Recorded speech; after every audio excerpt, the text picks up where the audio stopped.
ಕಾಶ್ಮೀರದಲ್ಲಿ ಮತ್ತೆ ಹರಿದ ನೆತ್ತರು, 30ಕ್ಕೂ ಹೆಚ್ಚು ಜನ ಬಲಿ. ಪ್ರವಾಸಿಗರ ಮೇಲೆ ಉಗ್ರರಿಂದ ಭೀಕರ ದಾಳಿ, 2 ಕನ್ನಡಿಗರು ಬಲಿ. ಕೆಲ ವರ್ಷಗಳಿಂದ ಶಾಂತವಾಗಿದ್ದ ಕಣಿವೆಯಲ್ಲಿ ಮತ್ತೆ ರಕ್ತಪಾತ, ದೇಶಕ್ಕೆ ಆಘಾತ.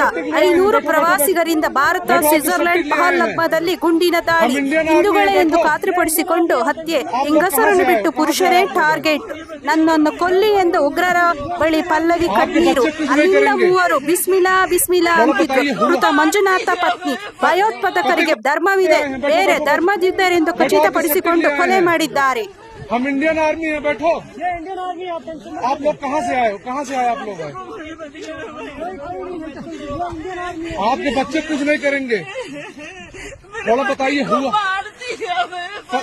पति को मार दिया? नहीं बेटा शांत हो, लो पानी पियो, पानी पियो।